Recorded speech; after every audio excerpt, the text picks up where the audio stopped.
You're listening to an Airwave Media Podcast. Today, I continue my week-long celebration of the third anniversary of the podcast, Who Arted? Weekly Art History for All Ages. I want to say a big thank you to everybody who has been listening, and just a reminder, you can help the show grow by leaving a rating or review on your favorite podcast app. Those ratings and reviews on Apple Podcasts and Spotify really help other people discover the show. It makes a big difference. So thank you to everyone who takes the time to rate and review this podcast and help the other podcasters you like to listen to. Make sure you leave them a rating or review as well. Now, today's fan pick was about Daguerre and the early days of photography. Since I actually made 2 mini episodes on Daguerre and his early photographs, I thought it might be fun to mash those up into one slightly larger mini episode. So here we go with Daguerre inside the artist's studio, then the world's first photobomb, 2 of my absolutely okayest mini episodes. I feel like Who Art Ed? We tried to slice it. Who arted? Mr. Wood Art Ed me. Good.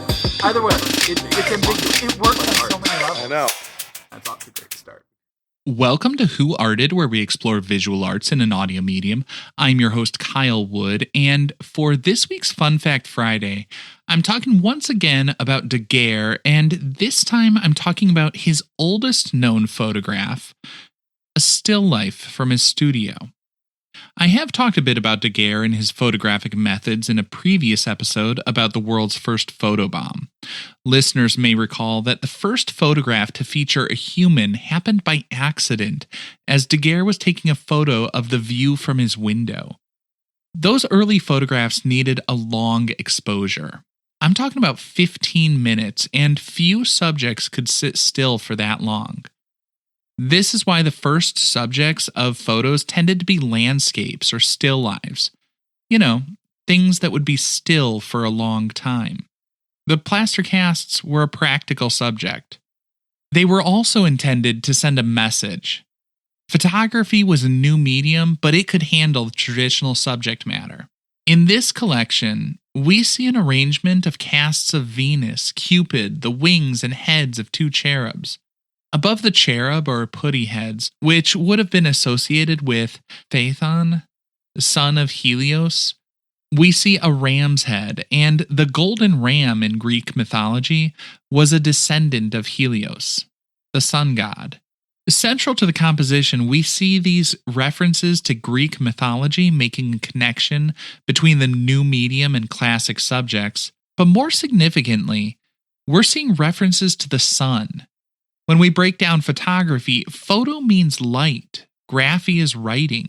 Photography literally means light writing. The photographic process is making a picture with light. The sunlight triggers a chemical reaction causing silver compounds to darken. In Daguerre's method, there were a few things I wouldn't recommend. Most notably, he would expose his photo plates to mercury vapors in the development process. While his process was highly toxic, seriously toxic stuff, it was also a huge step forward for photographers. The French Academy of Fine Arts didn't care for a photographer, but the press was captivated. They wrote glowing reviews of all his demonstrations. One writer at the time said, "Every picture that was shown us produced an exclamation of admiration. What fineness in the strokes! What knowledge of chiaroscuro! What delicacy! How admirably are the foreshortenings given! This is nature itself. All this is wonderful." Of course, the still life was not nature itself. It was a collection of man-made objects quite deliberately constructed. As I said, there was a bit of symbolism, but if we look through a formalist lens, we see a variety of textures, a good range of values. The arrangement is well balanced. Daguerre was working to demonstrate traditional composition in the new medium. But of course, photography would also lead to innovations in the old media. Painters started to adopt a close-cropped style of photography. With the realization that a camera could capture texture, value, line, shape, and proportion so accurately, artists shifted their focus to the elements a camera could not capture. Early on, this meant color. And it just so happens that the Impressionist movement came on the heels of the daguerreotype. And now, after the break, I'm going to have a real blast from the past. This was the mini episode I made all the way back in season 2. Stick around to hear about how Daguerre captured the world's first photograph of people by accident, making it the world's first photograph of people and the world's first photobomb.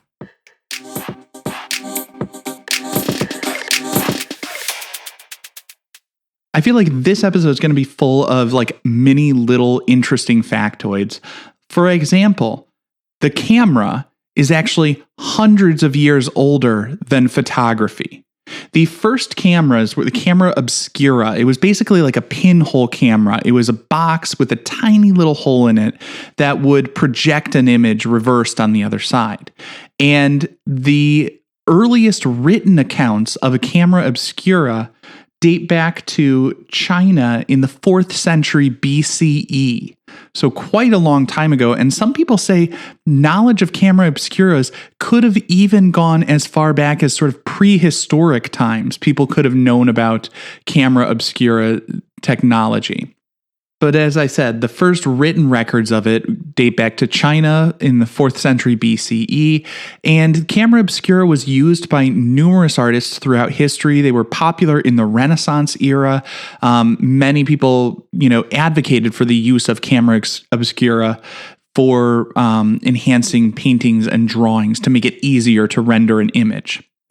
Now, the camera obscura could project an image, but it could not record it. So it was a tool that was used to help in painting and drawing, but we were not creating photographic images until we got materials that would be sensitive enough to light to record the image. Photography, photo literally means light. Graphy means writing or drawing. So the photographic process is basically drawing a picture with light. It's recording the light that's hitting something. Generally speaking, we use silver compounds to do that. Silver halides specifically would be used in most film processes. Of course, today it's done digitally. It's recording the light that's hitting a microchip, so it's recording that light energy. But in most photographic processes, especially in the early days, when I say the early days of photography, I'm talking about 1700s, 1800s, they were using mostly silver compounds. Now, some of the first methods that actually worked, again, happened kind of by accident. There was a chemist by the name of Schultz, a German chemist in 1717 or around then. He discovered that he could make a mixture of chemicals that would be sensitive to light using sort of a slurry of like chalk, nitric acid, and a little bit of some silver mixed in there. As I said, silver was a key component in a lot of these processes. The problem was his stuff would change colors when exposed to light, but it would lose the image as the bottle was shaken. So he didn't have a way of preserving or what we could refer to as fixing the image. If we fast forward a little bit, in 1777, Carl Wilhelm Scheele, who listeners might remember from the Killer Wallpaper episode, the same guy who invented Scheele's green, the arsenic-laden poisonous pigment, he was doing a little bit of work with light-sensitive silver chloride, and he figured out that exposure to light would disintegrate the silver chloride into like microscopic dark metallic silver. And so, that was sensitivity to light. When light hits it, it turns dark. And so that produces a little bit of a photographic negative. But one of the bigger things was he discovered that ammonia dissolved the silver chloride, but not the dark particles. So he was making progress towards a way to stabilize or fix or make that image more permanent. Of course, that discovery seems to have been a little bit sort of forgotten and was not picked up on by a lot of other people. What really started to make progress was a French chemist, a French artist named Joseph Niepce, Niepce.